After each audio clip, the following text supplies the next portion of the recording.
This episode is brought to you by Peloton. Welcome to your Peloton Pilates era. Trusted by over 2 million members, experienced instructors with true Pilates expertise, offering classes for every level. Choose from 10 to 45-minute sessions with little to no equipment. Anytime, anywhere. And with the cross-training swivel screen, you can move seamlessly from cardio to mat. Press Pilates. Small moves, big impact. Find out more at onepeloton.com/Pilates. When you want your spring break to feel like... and your kids' pool day to feel like... and your hotel bed to feel like... ooh, and room service to feel like... because at Hilton, hospitality feels like... Your cabana's ready. Would you like fresh towels? it matters where you stay. Book now at Hilton.com. Hilton, for the stay. Picture this, a curve in the road, a change in plans. Well, what do you say? With the all-new Audi Q3, the answer's always yes. Yes to adventure. Yes to escape. Yes to performance. Yes to comfort. Yes to right now. Because saying yes without hesitation, that's real luxury. The all-new Audi Q3, made for the yes life.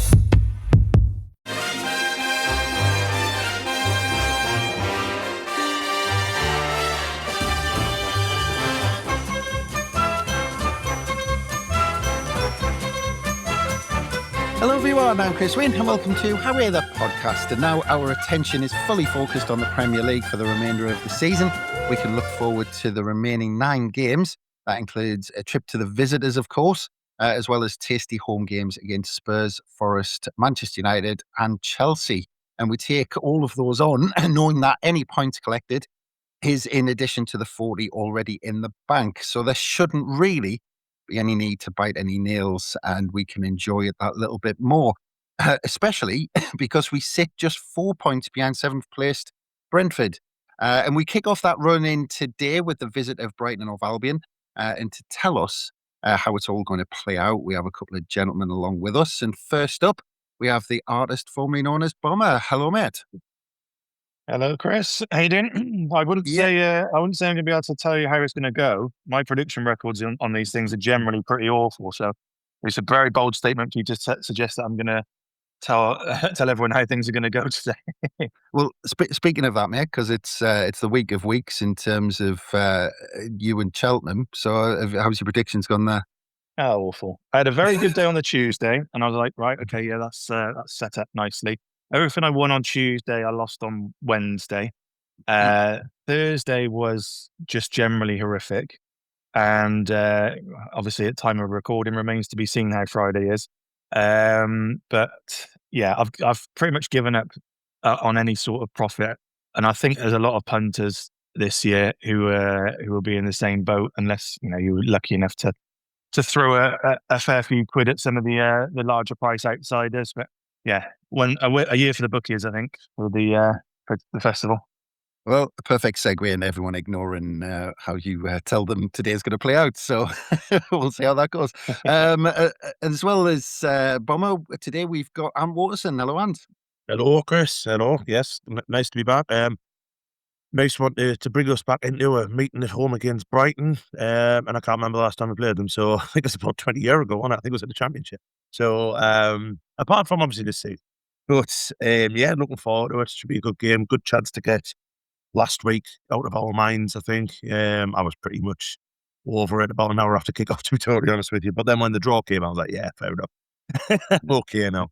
But yeah, really good. Yeah, sorry to hear Bombers had a poor Cheltenham. I haven't had a bet this week. I don't gamble anymore. So my pockets are very safe. You're doing better than me, then, Ant.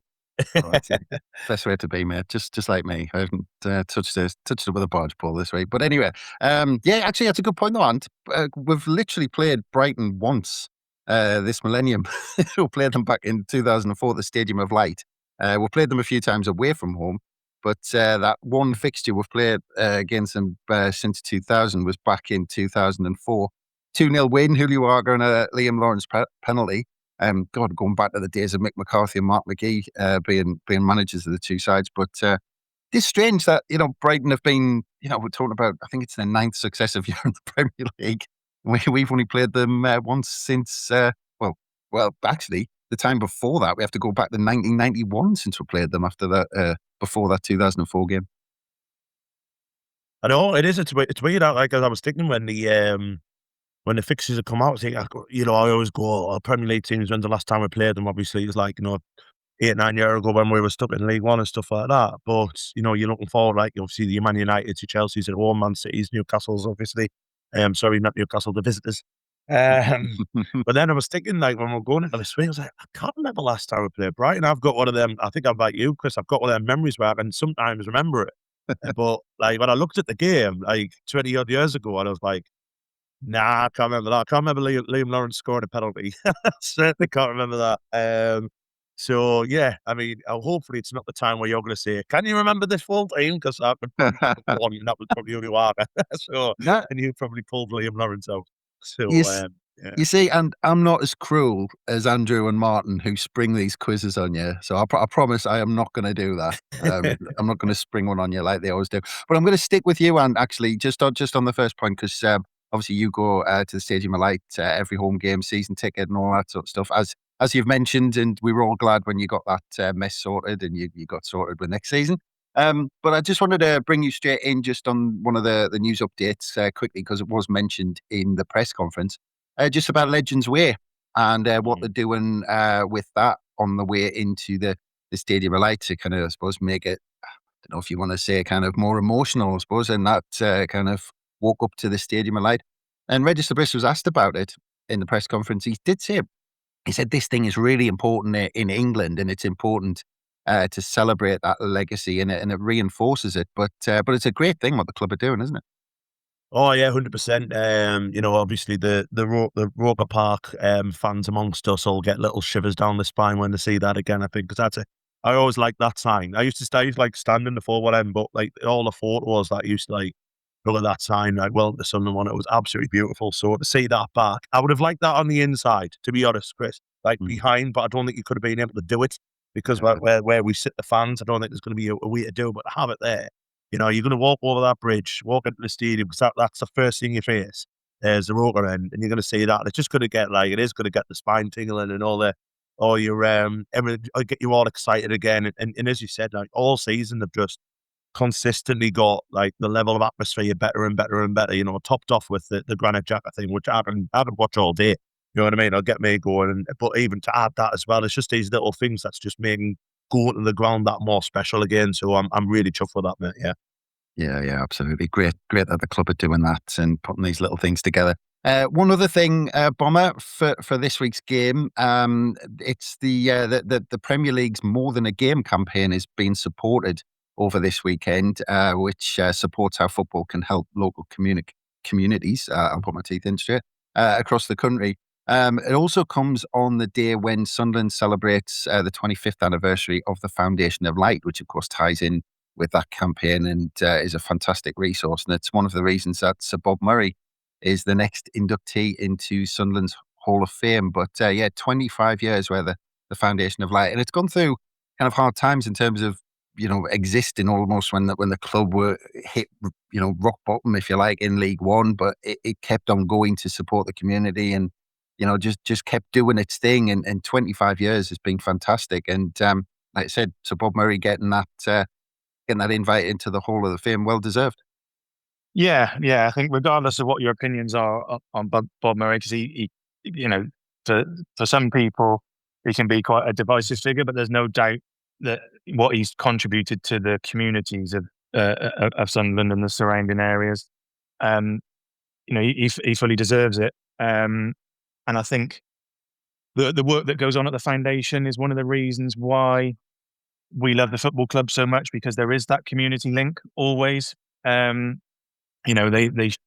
foundation and the foundation and the stadium and the academy all share the same, the same name, the same moniker, just to further kind of intertwine and ingrain those roots in the community. And I think we as a football club and as an area are a shining light for that. And the Premier League's kind of More Than a Game campaign it's basically a larger scale of what we've been doing for all that time as well. And it's, like I said, the area of Sunderland, the people of Sunderland are synonymous with the football club in a way in which I don't think, and it might be me just with my Sunderland glasses on, but I don't think it's replicated anywhere else really in the country or the Premier League, that the community is so synonymous with the football club. There'll be fans from other clubs who will argue, and like I said, it might be me with my Sunderland glasses on, but the amount of work that the football club does and is associated with in the community, and obviously Bob Murray was the founder of that and got that ball rolling and got it to become the beast that it is today, and the thousands and thousands of families and children and everything else that it helps. Thoroughly deserved. Yeah, like I said, regardless of what your opinion is of him in the boardroom or whatever, he fully deserves it. Yeah, absolutely. And unfortunately, in the context of today's game, we do have to kind of go back and put it in the context of what came before it, which was, of course, that Port Vale debacle last week. It was interesting in terms of the press conference that it was put to him just what happened last week, and the words came out. It was interesting that he came straight out and said, "Well, it was disappointing and embarrassing." Basically, but he did go on to say that it kind of reflects the journey that we're on this season, where it's been up and down, and we haven't been able to find that consistency. And the fact that he said the game was all about fighting spirit, and we lacked it, even though that we showed it at Everton and Oxford. But really interesting that he used the words the word embarrassing. And Yeah, because I don't know if I agree with. I didn't see Sunday as embarrassing. I thought it was disappointing, and I was angry. I don't think I was embarrassed. I don't think so at all. Like, I think there was again, you can't really blame the pitch and everything like that, but the pitch was shit. Like that's not both two words, but it was awful. But Bradford managed to get the job done during the week, so that is what it is. But I don't think I was embarrassed. I was like disappointed. I think that's the word. I think it's the worst I've come away from a game this season thinking, it was just not good enough at all in every aspect. The fact that we didn't fight for the second balls, didn't fight for pretty much anything on the pitch.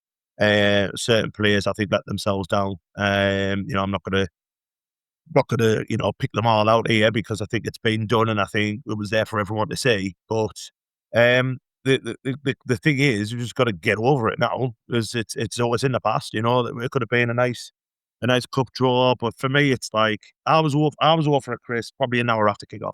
Like I say, but there was a lot of anger online and on our group chats and stuff like that. And for me, it was a kind of throwback to where we were and a bit shit seeing a mediocre footballer doing the Alan Shearer celebration. That was I think that was the thing that angered us the most, that we allowed that to happen. But everything else, it's listen, there's been shocks in the FA Cup this season. I won't go down as the biggest shock in the FA Cup this season. It's obviously the MATCHDAY one against Crystal Palace. But I think looking at when some players where you need them to stand up didn't on Sunday is probably what's going through Regis de Briss's mind when he picks his team on Saturday. I think. Yeah. And I mean, he kind of did go on to say, Bomber, about that game because he was asked if he was surprised about it. And he was talking about that. He really kind of couldn't find an explanation, but that they did challenge the players. He said they tried to find an explanation. They tried to challenge the players and support them while they were kind of almost deconstructing the game. But he also said they looked at he looked at himself. He looked at the coaching staff. But it was kind of good to hear almost that they did go into the game and analyse it and really look at it because Ant's a better man than me, that he was over it after an hour. Took me a little bit longer than that, I have to admit. But it was good to know that they dove into it and got right into it. They didn't just kind of try to brush it under the carpet. Yeah, that was good to hear because it would have been easy for Regis to say, well, the Premier League's our bread and butter. It's a one-off cup game that we'd have liked to progress in, and we moved on from it, and focus was just fully on the Brighton game. Like I said, it would have been easy because it was Port Vale, because it was away, because the pitch was like it was. it would have been easy just to write it off and go, well, we were away to a lower league team on a shitty pitch, and they just wanted it more than us on the day. So to go into it in that more detail and treat it as if we'd lost to, Man City or Chelsea or someone like that, and give it the same levels of attention just shows the measure of the man, really, and the team that he's got around him, and also the players, because I'm sure the players will some of them will have probably just wanted to have forgotten it and moved on. But others, everybody is bought into Regis's coaching style, how he approaches games, how he reflects on games. So I'm sure they would be chomping at the bit to find out what they did wrong, where they went wrong, and put that right. And I think today's game against Brighton will be a real testament as to whether or not we've learned from that, and whether we are going to bounce back from that, or whether it's kind of going to be more of the same in terms of how we respond, because it is disappointing. I'm like you, Chris. It took me a little bit longer than an hour to get over it. I was more angry, really, at a missed opportunity than frustrating, because on any given day, the FA Cup's been going for 100 years, let's say. There'll be bigger shocks. We've been on the other side of upsets and beaten higher opposition teams. You just look at the 73 Cup final as a prime example. So to be on the other side of it, yeah, it's disappointing. It's not the first or the last time it's going to happen. And actually, it's just quite refreshing to be that giant that's been killed, isn't it? Rather than the other way around. But yeah, to come back to your question, it is good that they've treated that defeat as they would with any other defeat, and try and go back and do a bit of a post-mortem on it. Yeah, and I think the moral of the story is we should just all be more like Ant, really, and more laid back about it. But yeah, and chill. and we've had a late run to the back post. We've got a straggler who's joined us. We've got Gavin Henderson. All right, mate. Oh, mate. Yeah. I'm a late sub for Johnny Hawley, who failed to turn up for this game. But yeah, I thought I'd amble in at the back stick, as you say, and see what happens. It's Cheltenham week, Gav. He pulled up. Yeah. Oh, yes, very good. There you go. Boom, boom. Saying that, Bomber, you're in that neck of the woods. Are you not? Is it one of them things where you just can't be asked because it's? Well, he said at the top before you came, Gav, like that. It's been an awful week for betting at Cheltenham. But I used to go every year without fail. So I used to go on the Tuesday and the Wednesday without fail. And then it just got too busy and too expensive. And it's just easier to sit in a pub with a few Guinnesses and watch the racing from there. It's a quarter of the price, and it's not as busy, and you can actually get a pint that's half decent. Did you read that? There was something on about that. Everyone goes to. Is it Benidorm? Everyone goes to. Yeah, I got a couple of friends. Got a couple of friends this year who've decided they used to go every year, and decided that it was too expensive. So it was cheaper for them to fly out to Benidorm for the week, and they've been watching it in the square in Benidorm. I've got a mate who's went to Tenerife as well for the same reason. Just cheaper. Don't blame people. Really get a bit of sun as well. Why not? Well, apparently the weather in Benidorm has been just as bad as it has been here. So I'm a little bit sad. At least you're on holiday though. In the pub. Only question is the Guinness is good? That's the only question though. Well, it's only costing him €1, so I don't think he cares whether it's you don't mind a bit of water in there, do you, for €1? But yeah, just to kick us off, Gav, I just want to go back a little bit because obviously you go every week, season ticket for years and all that sort of stuff, and we've got Ant's view on it. But the news with Legends Way, I just wanted to get your take on it because I think it's a fantastic thing the club are doing. Oh, it is. Look, I love the stadium. I wrote a little bit about this on the site this week. We did a bit of a feature this week where a few writers contributed and gave their thoughts on it, and I added to that. So if people want to dig it out, they can find that on the Rotor Report website. But yeah, I love the Stadium of Light, and I think it's an amazing place. But it's safe to say that pretty much from when it was built up until Kyril and David Bruce came along, really, it's kind of just been exactly as it was when it came out the packet, and it has looked a bit worn and a bit unloved, and I think it's just brilliant that all of a sudden all these fresh creative ideas are coming out of the football club of ways to make it feel more like home. And in the summer we saw that with the renovation of the concourse and I think, this summer coming up, there's quite a lot going to happen. Obviously, Legends Way, the statue of Jimmy Montgomery, the founders stones, and then of course the extension of the safe standing over at the southwest corner where I sit. So there's a lot going to be going on at the stadium this summer, and I just think it all adds to it feeling more like our place at home, doesn't it? People come to the stadium and they're gonna be like, "Oh, I'll meet you at the Jimmy Montgomery statue," or I'll meet you at Sheepfolds. Like, there's all these little things popping up now, which are just making it feel more like ours. So I think it's great. I think it's brilliant, and it's something they don't have to do, isn't it? Because it's very easy to look at the balance sheet and go, "Well, we could probably do without spending money this year on this, that, and the other." It's like, no, actually, this is really important to people, and this is something we should have done years ago. So let's siphon some money to one side for things like this. I just think it's brilliant, and I'm looking forward to seeing the lettering as well, the Welcome to Sunderland lettering along the side of the stand, because that's something I've been banging the drum for a while now. When I've been going to these meetings with the club and saying, like, is there no way we can make that work somewhere else in the stadium? Because it's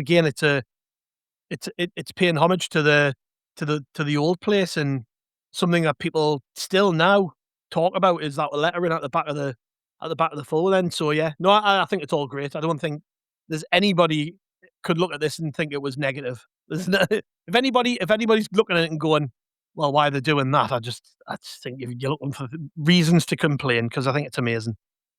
Yeah, yeah. And Register did say, make a point of saying how important it was to celebrate our legacy. So, like you said, it can only be a good thing. But just very quickly, because we did bring Ant and Bomber in on the kind of Port Vale and the reaction to it in terms of the press conference. But Register Brish he used the word, we've talked about using the words embarrassing. He was asked about whether he expected a reaction to it. And he said, I hope so. But he said it was more about, it was important to highlight that it was about consistency. And he said it's about this journey. So it sounds like they just want to learn from it, Gav. Yeah, well, that's basically his approach after every defeat, isn't it? We talk about this all the time, but he doesn't get too high and he doesn't get too low. And he also doesn't overpromise when he speaks to the press. So when they're saying, "Are they going to, atone for their mistakes?" He's like, "Well, I don't know. I hope they do," because he's wary of saying, "Yeah, we're going to go out there. The lads have already said they're going to smash Brighton. They're going to let them know that they can take their frustrations out on them or whatever." He's not that daft. He's not that type of bloke. He's very measured in what he says. So maybe behind the scenes, the conversations have been along the lines of, those fans are going to be expecting to see a reaction, and they're going to want to see from the first minute you busting a gut because you didn't do it against Port Vale. Yeah, maybe them conversations have happened behind the scenes, but he's never going to come out and say anything particularly controversial, is he, when he speaks to the media? But I think the question he was asked is something we've all been talking about, because I think this, above all other defeats this season, it felt a little bit personal. It felt a little bit like, "Oh, I really didn't think you had that kind of performance in you where you just don't look arsed." And it did hurt, and it still hurts. And it'll hurt up until we walk through the turnstiles on Saturday and we see what sort of Sunderland team we get from the first 5 minutes of the game. It will hurt, it'll sting, because I was really hoping we would go on a cup run this year, and we've blown that opportunity. And the only people who can put that right is the players now. They've got to go out against Brighton, and if they win, it'll all be forgotten, or it'll certainly go to the back of the mind. Everyone will be thinking, "Brilliant, 3 points. We're looking at the top 8. We've got Newcastle next week. Everything's positive." So again, I wrote a piece for the site this week on Friday, which people can dig out, where I was talking about how this feels like a massive week, doesn't it, in terms of where the season goes from here? Because if we're crap against Brighton and we don't get anything off the mags, it probably does feel like season over. We're just going to end up somewhere in the middle of the pack, where if you beat Brighton, all of a sudden it's like, right, okay, where do we go from here? And it just feels like a really, really big week for us, I think. I wonder if there's that same level of importance being placed on it internally, because I think these are two teams around us in the table. When we're talking about maybe finishing high up the table, if you can take they're effectively 6 pointers, aren't they? So it's a massive, massive game, this one at the weekend. But I'm hoping for a reaction. Yeah. Well, one person we've got on the pod who it's not going to sting going into the turnstiles is Ant, because he was over it an hour after the game, like you said earlier. But Ant, just building off what Gav said there, it is really important. Being out of the cup, a lot of people might just go, well, 40 points, cup out of the cup, season over. But he was asked about how crucial it is that the season doesn't just fizzle out. And he talked about it needing to be the identity of the club that we keep creating new challenges, and we keep having to have that mindset and staying positive and ambitious. So what happens next in these 9 games isn't just important for the rest of the season, but it's important for next season and beyond, isn't it? 100%. I mean, you can't just let the season fizzle out, as Gav mentioned before, because, although we have got that 40 points, and I think we are safe, there are teams that are down there who are fighting like tooth and nail to stay up. So we don't want to get unnecessarily dragged into something which like I said, I can't say it happening, but we don't want to end up like, say, 15th, 14th. I think that'll just end up, you thinking, well, yeah, we're stocked up, but we could have probably done a little bit better. So, and also as well, obviously, we need to, arrest this home, I say home form, not being good, but we lost the last time, haven't we? At home, obviously, the Fulham and Liverpool. So, we need to get back to winning ways at home. I think it is a winnable game. And obviously, teams that are in and around us, so we've got the next couple of games with Brighton and them up the road, it is going to be important for us to get that gap over them again. If we can beat Brighton and get something off them, we're still going to be above them, and at the end of the season, I think that's what we really aim for now. I think, finish above them. You got to do me now. But the European portion, I know people are banning it and this, that, and the other. It's still not impossible, is it? You're looking at. You've said the word. You've said the European word. But we're still not out of it. A good run of fixtures now, a good run of form, and we're slap banging in amongst it again. The league's that tight. We can quickly get up to there, and it's looking increasingly like there's going to be 5 Champions League spaces. So it looks like it's going to be 8 and up. That might get there, and then you don't know what's going to happen in the FA Cup, because two of the Champions Leagues might play each other then. So might go down to 9th this season. So if we keep doing what we're doing, but I think it's important to get back to winning ways, get last week out of our heads. You know what I mean? And I'm sure it'll be out of the players' heads now. Like, just go in, and obviously we're going to have some players back. Trey Hume, Noah Sadiq, I think he'll be back straight in the team. And I think we missed both of them last week. And I think Trey Hume especially has got a lot of unnecessary criticism, and I think he's been one of our most consistent players this season. I think he's been absolutely brilliant, and we missed his fight with, when you want someone to drag you through the trenches, you need a Trey Hume, and maybe that's what we lacked last week. So to have him back, I think he's going to be good in that, and Noah Sadiq is running. You do miss that, and it gives a chance for Diarra to get further forward and help out. And we may, I know we'll probably get into it roundabout now, but we may have the big man back, which will be massive for us. We'll get into that, and we'll get into Brighton and how the lads will line up. And I promise I'll try not to mention Port Vale again, because we'll have a quick break and we'll be back very soon. This episode is brought to you by Nespresso. Introducing Virtuo Up, the latest in a long line of innovation from Nespresso. It's innovation you can touch, sense, and taste in every single cup.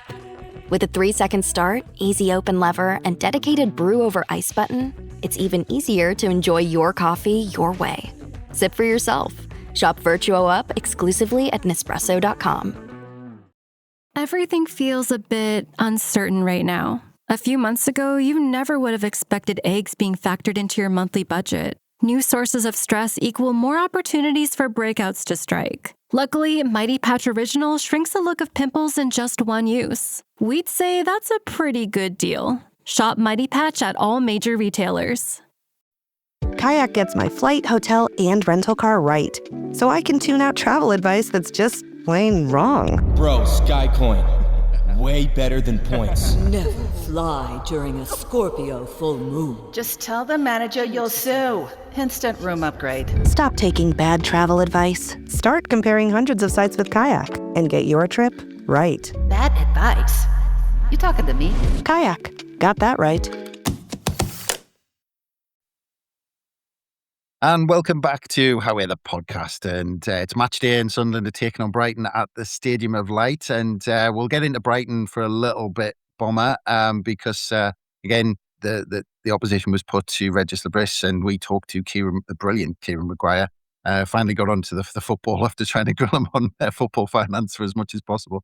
But yeah, he was asked about them, and he was saying that they've got a modern style, and he said their counter press is excellent.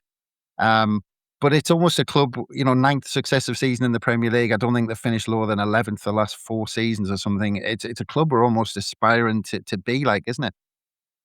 Well, yeah, that's exactly what I was going to say, because I think I might have been on the preview for the away game, possibly, and we were talking about it then. We were talking about how really us coming up this season, Brighton are the club that we are aspiring to be like. They've come up from the lower divisions. They managed to find a formula that worked for them in terms of finding kind of these rough gems, these rough diamonds of players, buying them for next to nothing and selling them on primarily to Chelsea for extortionate amounts of money. And that's how we want to brand ourselves as a club as well. And you can see the success that Brighton have had with it. Like you said, they finished no lower than 11th in the seasons that they've been back. Well, not back in the Premier League, the seasons that they've been in the Premier League. And it's really, we're probably a fair few years behind, but such as the acceleration and the exponential growth in how we seem to have developed as a club in the last 2 or 3 years. There's no reason why we can't go on and achieve what they're achieving, and to go away to Brighton and get a result, and then have them come here and be in a position where we fancy our chances, and a positive result really does push us into the frame for those, dare I say, European places. Just shows how far we've come as a club, and actually just shows how we are pretty much replicating what Brighton have done. And if that's the case, and we are replicating what they've done since they arrived in the Premier League, I'm all for it, because it means there's a fair few seasons more of success and happiness for us as fans, which we're not necessarily used to in recent times. Yeah, we just need Gav to mention Europe. We've got a full house now. But yeah, it was really interesting, actually, talking to Kieran Maguire, Gav, about Brighton, because when you look at it, they got off to a flying start. I think they were 5th in the table at the beginning of December, but they've won 3 in 16 games. So it was almost kind of trying to hint at that, where does that leave Fabian Herzler? How does it leave his position as manager? And he said, the club don't look at the league table. He said they purely look at data. And he said he was talking to someone at the club last season where, they were looking at Nottingham Forest, and they said, look at the underlying data, and they said, watch what happens to them next season. And it's funny, isn't it, because people just react to managers and runs, and we've had bizarre conversations recently about Regis Labris, but they don't look at that at all. They just purely look at the data and go, we'll be fine. Yeah, they're a smart club. I think that's been well established, hasn't it? They're a club who I've probably used multiple times over the years on these pods and stuff as an example of what we could aspire to emulate in terms of the way they recruit, the way they hire managers, the way they have a scouting structure off the field, the corporate structure, all these things. Brighton are a trendsetter, and there's a reason why they use as an example, because overwhelmingly being a success. They were for a long time a lower league club, and it's taken a smart person there to push them into the Premier League and propel them into the Premier League, and then not only propel them into the Premier League, but stay there for a long time. I think, is it 9 years now they've been up there? Something like that. I remember when they got promoted, actually, it went right down to the last day, and Newcastle beat them, didn't they, on the final day to go to the top of the league. So that's quite a while ago, really. We needed that, didn't we? Well, just a reminder, I guess, that Newcastle used to play in the Championship, Okay, Not that I'll let you off then. not that. And who put them there again? I think it was us. But Brighton are just a really, really well-run club, and Herzler was a strange appointment, because wasn't he like 29 when he took the job? So straight away that was like, whoa, 29-year-old manager, that's weird. But he's done a decent enough job there. But of course, the results have been maybe not iffy recently, but iffy over the last couple of months, you would say, and very inconsistent. And actually, I listened to the pod you did with Kieran Maguire this morning, and when he was talking about Brighton, I'm thinking that sounds a lot like us, because he was saying they struggle to score goals and finish chances.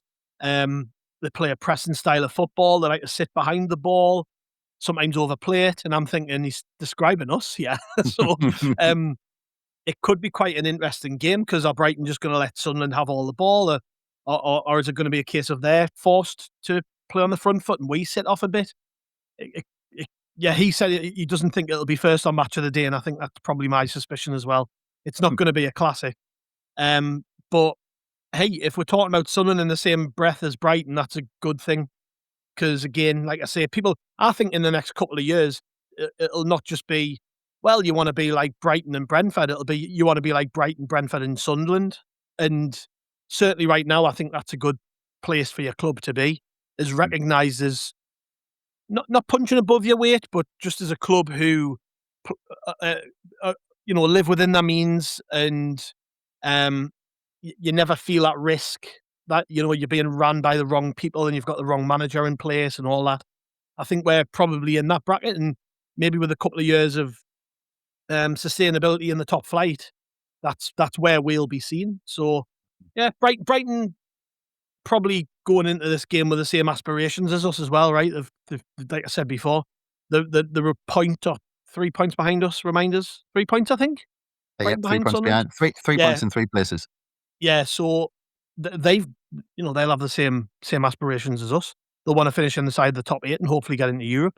So it's a big game. But like I say, I'm really keen to be talked about in the same breath as them. And I see Bob waving his arms about there because I did mention the word Europe. But yes, this is why, again, perspective, Chris. Right? If Brighton fans they've been on a tough run and are still thinking about Europe, why shouldn't we? Let's be positive and optimistic.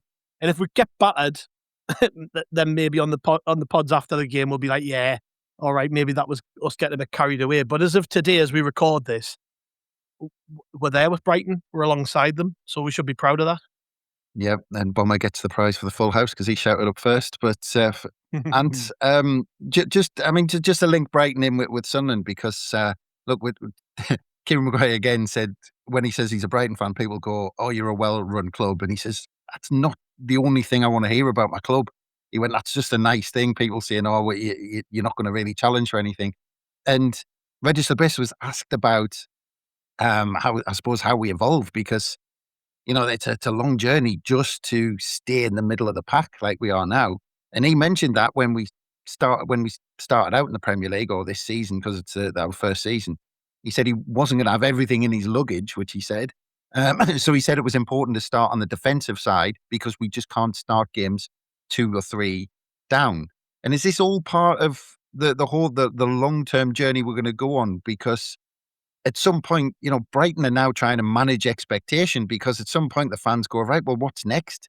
Do we finish mid-table in the Premier League for the next 30 years and that's it? So he's already been asked about how he evolves the side. And he's already saying, well, this is just the starting point. Yeah, and I think that's what I think a lot of people need to take into perspective, that you have to remember we're still, 7, 8 months into a Premier League season, which is our first for a long, long time, with a team that we've pretty much bought in. There's obviously a few, your Ballards and your Humes and that who are still, playing regularly.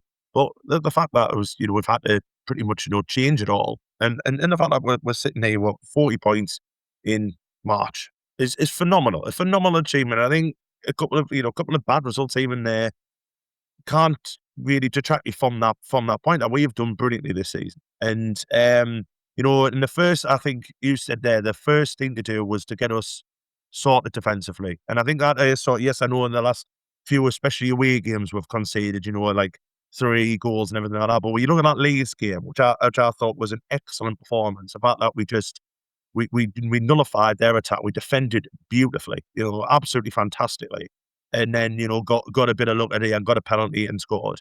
But that was a perfect away performance from us, and we needed to address that, away form. Now what we've probably got to do is at home maybe look a little bit more, a little bit more better at attacking and stuff like that. But that, for me, that's for next season. That's for for this season, solidify, get us where we want to be, get us staying up, or if we can push for whatever we can, push for top half of the table, brilliant. But the most important thing was to steal and solidify it, and that's what we've done. And you look at Brighton, and we're saying now Brighton are 9 years in. Brighton, I think, have been in Europe once or twice in that 9 years. Certainly not that many. It's not been like every season, but what they've done is they've slowly built, and that's what I think it does need patience from football fans. And I know it's going to be me saying, be patient, be fair, and we want to see great attack, fast flowing football. Burnley did it 2 years ago with brilliant fast attacking football. They got relegated. So, that's what happens, and that's what we just need to remember, that this season's been phenomenal, and nothing short of it. And, next year, build on what we've done, keep our foundations right, get, the right players in, and look to play some nice football. But importantly for me, stay where we are and keep going, look forward, not look back. Yeah. Last point before we get into the team lineup, Bomber. Enzo Lefebvre is set to make his 50th appearance for Sunderland, which Andy Sixsmith was brilliant to point out in the press conference. And it was pointed out, he had difficult spells after he left Lorient, and huge call for him to play for Sunderland in the Championship, just to come for almost the beauty of football, just to come and say, I want to play football. And, if it does take off, like Gav saying be positive and saying next season, who knows, if it does all take off, he could be looked upon as almost the first big step in that journey, couldn't he? I mean, he certainly seems to be like a prelude to what has followed. I mean, just the fact that he's now 50 games in speaks quite a lot. One of how time flies, because it still feels like he's a relatively new signing for us. So for him to get 50 games under his belt is testament to him and his, like you said, his willingness to play in the Championship, because it was immediately evident that he is not a Championship footballer. And I think his Sunderland career path almost epitomizes what the club has achieved since he came in. His meteoric rise in terms of being at a relatively low ebb, not getting in at Roma, not really fitting in at Roma, dropping himself down divisions, and then, his rise has been almost as exponential as the football clubs since he arrived. And it's funny because I get the impression that there's almost like a father-son relationship between Regis and Enzo. And I think there must be to a certain degree, because I don't think any other manager gets Enzo Lefebvre out of Roma and into the Championship. I think he's brilliant. He's brilliant for the football club. He's brilliant for as a almost as a poster boy for everything that we've achieved in the last 18 months to 2 years. I hope there's at least another 50 more games, although I feel that his rise is such that we'll be lucky to keep hold of him for another, or past the end of next season, perhaps. But yeah, I love him. He's one of my favourite players. It's good that it's been pointed out that it's his 50th game, and maybe the fans might do something to recognise that in the stadium later on. But yeah, he's one of my faves, and if he keeps on doing what he's doing, he'll be thought of in just as high regard as the likes of Luca 9 will be, and all the others that have come before him. But yeah, for me, he's synonymous with both with Wembley, with promotion, and with everything good that we've done this season. Yeah, well, they've all got an incentive now to end up on Legends Way, so that's a decent incentive for them all. But yeah, Gav, let's get into the team. As I think Anne said earlier, Siddiqui and Hume are back. He gave an injury update. He said Broby and Sirkin have trained fully, so might be available, but they were going to see on Friday. So let's assume they will make the bench for this conversation, because if they're taking late fitness tests, then let's assume they might not just be thrown straight into the starting lineup. He did say Michele, Ronaldo and Roofs are in a good place, but are not available. Hopefully back for the game against the visitors. Traore looking 6 to 8 weeks minimum. So we assume Siddiqui and Hume are back, Gav. They go straight in. I mean, I can't see any other option, really. Yeah, I don't agree, by the way. I think Sirkin and Broby will start. I think they'll go straight into the team. Yeah. He's going to be coy on what the status of them is, because he doesn't want to give too much away, does he? I'm pretty sure last week when he was asked about them, they were both basically in training. They were ready to go. They've had a full week at it. I think you said both of them have been on the grass all weekend in training. So I can't see any reason why they wouldn't start, really. It's not like they've been out, for months. They've both been out a couple of weeks, really, haven't they? I mean, Broby's only missed the last few. And so, yeah, I've got a feeling they'll both start, if I'm honest. Can I just, Well, I might can be I proven just wrong. throw a little grenade in there, Gav? Go on then.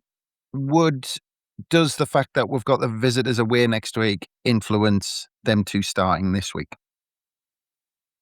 No, because otherwise next week we could end up with 6 or 7 people starting who haven't played in a while. So Ronaldo will be back soon. Who else is out? God, I can't think. Mukiele. Roofs. Yeah. So we know those 3 are targeting next week. Could we really afford to play add Xhaka into that mix? Can we really afford to just throw 6 or 7 players straight into a derby? I think they're going to probably need the time on the pitch. I think even if they get an hour, that's a net result. You know what I mean? Get a Broby on for 60, 65 minutes. Circling the same, you can always bring on O'Neill for the last half an hour. So I'm not too worried about that, but I would start them both if they're fit. And it sounds like they are. So yeah, I'm always when I listen to Reggie Silbrice talk in his press conferences, I'm conscious at all times that he's not prepared to give anything away. So when he says something like that, I'm like, yeah, he's not going to follow. Yeah, Dennis Serkin's going to start, and so is Brian Broby. He'll turn around and go, well, they've trained this week, they're in contention. You won't have even told the team who's starting yet. So yeah, I am always conscious of that, and I think they'll both come in for this game. And it should be a more familiar looking team, shouldn't it? I know we're probably going to go through all of this. I'll obviously defer to you at what stage when we do that, but yeah, certainly the names you mentioned. If you want to use that lineup against Leeds to change that, because I think it's going to be more like that, isn't it? Yeah, well, I think it'll be Elborg, obviously in goal. That's a given. I think Serkin starts. I think Hume comes straight back in at right back, and he's well rested now. He wasn't injured; he just was banned, so he's had a week off, which will be good for him. Ballard and Alderete as the 2 centre halves. Midfield 3: Xhaka, Diarra, Siddiqui. I think Enzo plays on the left. I think Angulo continues on the right, because I think he's played pretty well recently. And I think Broby starts. And then your bench options are a little bit stronger, aren't they, then? Because you've got Mayenda dropping to the bench, Gertruda, O'Neill back on the bench, Talby. So, because the other day when we played Port Vale, it was like we had Xhaka and Isidore, and then it was like, shit, what do we do now? And he wasn't prepared to gamble on any of the kids that were there, even though I think he should have. So, yeah, I think it's going to be a more familiar looking team. And that 11 I've just said there, and feel free to disagree or whatever, lads, but I think that's very close to our strongest team. There's only really Ronaldo and Roofs. I'm forgetting Nordy. God, but even still, it's a very strong team, is my point. I'm looking at it like that's a really good side. That's like, and importantly, it's Xhaka's back in the team. I think that's a big return. I know I like Broby, and I like the fact we'll get that balance on the left with Serkin, but just getting Granit Xhaka back into the starting 11, I think, is going to be huge for us because we have missed them. Yeah, and Gav's much better at football manager's chess than I am. He always gets these teams bang on when we look at these. But Ant, I mean, from what Gav says, you could argue that it might be harsh maybe on 09, because if you look, he got man of the match in the last Premier League game we played. He had the brain fart against Port Vale, but if you go back to the last Premier League game, he was our best player on the pitch, apparently. And the other one is, it was mentioned in the press conference about managing Xhaka's workload. So how do you see us lining up? Yeah, I think I'd love Xhaka to start. I would love Xhaka to start, but I think the only change I would make from Gav's team is I think maybe the field be in the middle, and I think they might bring Xhaka on, like similar to the Leeds one, and I'd say maybe Talby and Angulo being on the wings. I would love Xhaka to be 100% fit for the rest of the season, but we know he's not going to be. Obviously he's put. I think Granit Xhaka's put a lot amount of work, and especially over the couple of nations where he was playing, every single game. And, he's 33-year-old. It's going to take a toll. It's going to take a toll on his body and stuff. So, obviously, he's picked up an injury and you're going to manage him. I'd love to see him start against them next week. I'd rather him start against them. I think we can beat Brighton without him, I think. But I would rather him come on and maybe play that 3 of Siddiqui. The only thing I don't like about that is Siddiqui has to play as the 6 in that tracker position, and I think he's wasted there because he kind of get like that running that he does and puts defenses under pressure, because he has to sit and he's still learning that position as well. So the only change I'll probably make is if they don't start Xhaka, maybe put Trouder there and then I put Siddiqui Diarra, Lafia left. So I've changed my mind. So I'll put a Trouder in the 6, Siddiqui Diarra, Lafia left, Angulo right, and then the big man back up front. And I agree with Serkin. I mean, we look more balanced with a left-footed left back, and then that sounds really weird, because every winger now is an inverted winger and all this palaver. Now put players in the right positions, put Serkin there. And you're right, it probably is a little harsh on Luke O'Nien, but I think Luke O'Nien knows that when we're at a fit 11, he's not on the side, and it is harsh on him because he hasn't really the only foot he's put wrong this year was last week when it went with that really strange back pass, but it's by the by.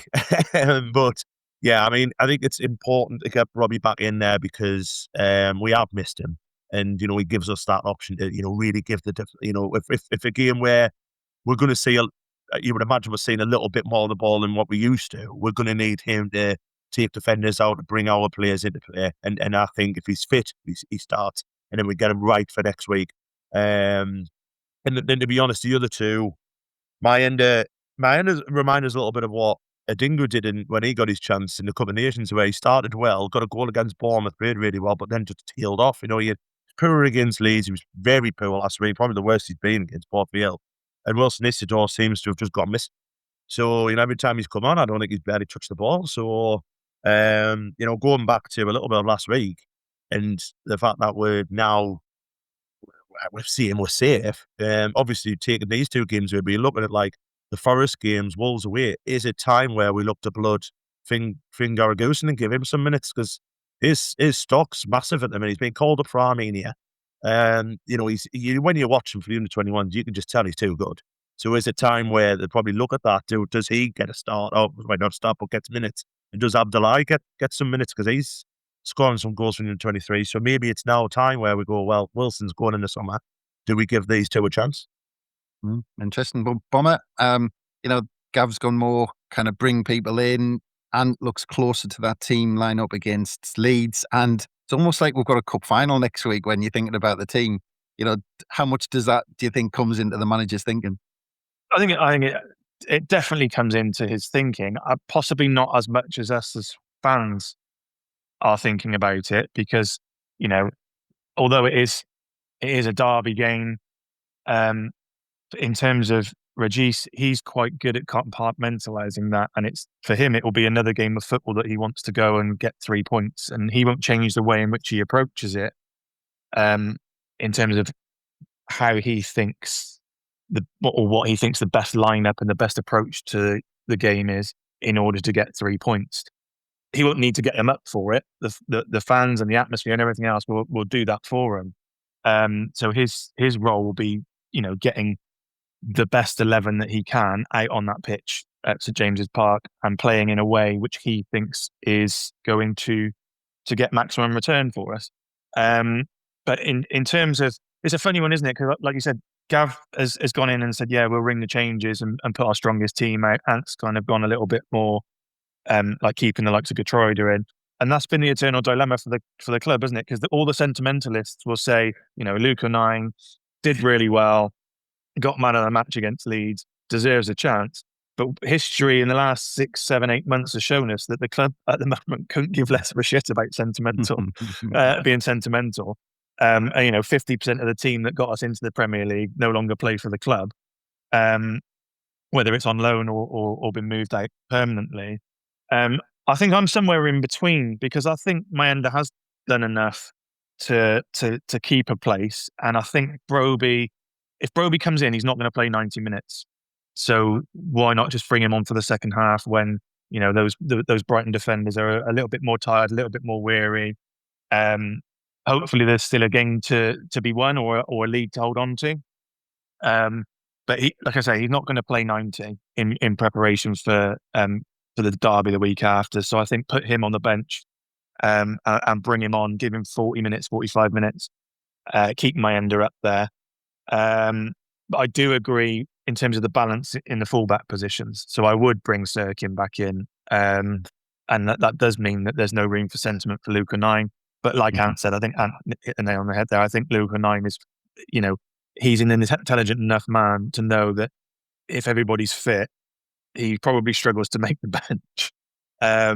But I think he's at the start of the season, he fully accepted that role as well. So I think he's just grateful for any opportunity that he can to put Premier League minutes under his belt and be really proud of what he's achieved, even if he didn't play another minute for the rest of the season. So yeah, Surfing comes in for me. Hume goes out to the right. Everything else, I think, pretty much stays the same. Like I say, I don't think Xhaka will start because I think he will want to be protected to get 90 minutes out of him in the derby. So yeah, I think it's pretty much as is with the exception of Sirkin. Yeah, well, there you have it. Let's do quick predictions, gents, and we'll start with you, Gav, because look, we're taking on Brighton, who only Newcastle, Leeds, Burnley and Wolves have got worse away records, but we've lost the last 2 home games. Kieran Maguire thinks it's going to be a draw, a goalless draw like the reverse fixture. So what are we saying, Gav? And just before I give that, if anybody wants to agree, disagree with our team selections, just tweet us or ping us an email or whatever. It'd be interesting to hear what people think, because obviously we don't know what's going to happen. Score predictions. What did I say earlier in the week? I flip-flop as I get closer to games. I get a little bit more nervous the closer I get to games. I think we win. I do think we win. When I was talking to Dom Shaw earlier in the week on the pod, he was pretty confident Sunderland would win. He was like, I felt all week Sunderland are going to win. I think I'm going to agree with Dom. I think just listen to what Kieran said about them being a team who struggle to score goals and stuff. I'm just wondering, they're coming away from home. The point would probably be a good result for Brighton, so they're probably not going to be really expansive against us. And yeah, I fancy us to maybe put right that Port Vale game, although I don't care how we play. I just want to win. I know I said that in the build-up to Port Vale. I was just like, win at all costs. It's kind of the same attitude going into this. I think it has to be in virtually every game now between now and the end of the season. The important thing is finishing as high as we can. And if that means we've got to be horrible to play against and get back to the way that we were playing earlier in the season at home and we were unbeaten, do it. Just do it. Let's do what we're good at. And yeah, maybe eke out a 1-0 or a 2-0 win. But I'm probably going to say 1-0, and I fancy Broby to get the goal. I fancy him to come back and cause a bit of mayhem for that. They've got a Dutch lad at the back, haven't they? So maybe they'll know each other. He might be a bit more up for it because he's got a mate playing against him and he'll probably rough him up a bit. So I'll go for that 1-0. There you go. Sunderland win for Gav. Ant, what do you reckon? Yeah, I think we'll win as well. I think it'll be 2-1. I think we'll go 2-0 up. I agree with Gavin Broby. I think he'll score. I think he'll give his mate Van Hecker, isn't it? I think he'll give him a little bit of a hard time. I think he'll get the first. I think Enzo on his 50th appearance, he'll get one. Then I think it'll be a nervy finish. Probably with Danny Welbeck getting there, so we'll go with Danny Welbeck. Just very quickly on the landmarks, obviously me being the Lasses fan, just want to wish Katie Watson a massive congratulations. Hit 100 appearances on Wednesday for the Lasses at the age of 20. That's absolutely unreal. So fair play to Katie there. Like, good stuff. Thanks, Ant. And Bomber, to finish this off, mate, is it a full house of Sunderland wins? Yeah, I think so. I agree with Gav and what Kieran was saying. I don't think it's going to be any sort of spectacle, but I think we'll have enough to win. So I'm going to go 1-0.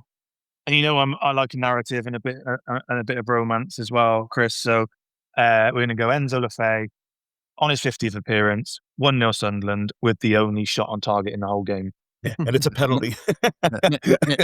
make it a Penanga as well. Throw that in as well. But no, brilliant. And yeah, because everyone's really selling it, I'm going to go for a 5-5 draw. 3 goals in injury time. There you go. That's my prediction. But that just leaves me to say thank you very much to Bomber and Gav. Thank you very much for your time, gentlemen. Cheers, mate. Hopefully you all enjoy your day. And thanks again, everyone, for listening. Don't forget, if we're not enough for your pre-match build-up, we've got loads more on the Roker Report website. And don't forget, we'll have a pod with immediate reaction from the pub with Gav and the rest of the lads after the final whistle. So look out for that, which hopefully will see the lads in good spirits in multiple ways. But from us, it's bye for now.